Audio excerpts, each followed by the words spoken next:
Ryobi, one of Tektronix Industries' brands, currently sells a 10-inch wireless pole saw.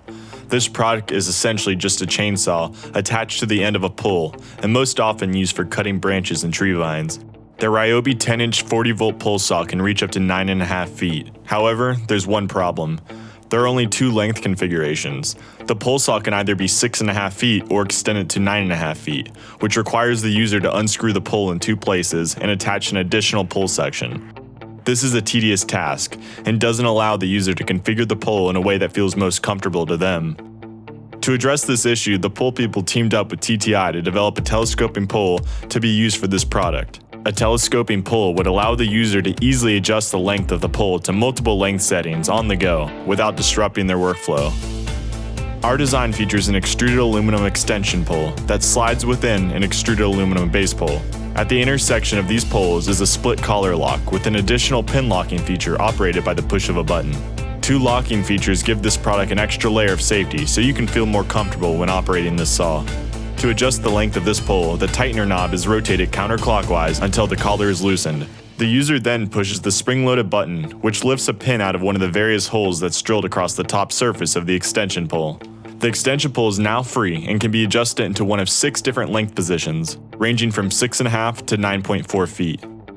Thanks to the elliptical shape of the poles, rotational movement along the pole's axis is completely restricted. When the pole is in the desired position, the user releases the button, allowing the pin to lock into the hole. The tightening knob can now be rotated clockwise until the collar has a firm grip on the pole. Thanks to the aluminum stopping arm that resides inside the pole, the user is unable to move the extension pole past its maximum length as the rail collides with the stainless steel dowel pin. Various finite element analyses were performed in SOLIDWORKS and ANSYS to test the deflection and stress concentrations in the pole during use.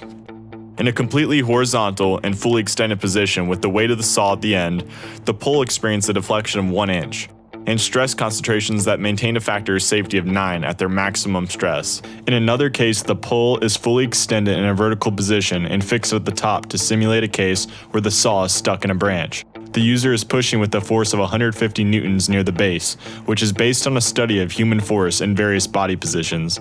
For this case, the pole experiences a deflection of 1.51 inches and maintained a factor of safety of 4.7 at its highest stress concentration.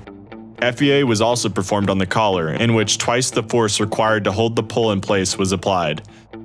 The PP homopolymer collar handled it perfectly well, maintaining a factor of safety of 4.25 at its highest stress concentration. Due to lead time on the fabrication of the elliptical extruded poles, a prototype hasn't been built. Therefore, the next step in developing this product is to prototype a test model using a 3D printed collar to test the connection and function between the main components. Then any issues can be addressed. We also would like to figure out ways to reduce the packaging size by rethinking the assembly and the configuration the product comes in out of the box. Thank you for watching.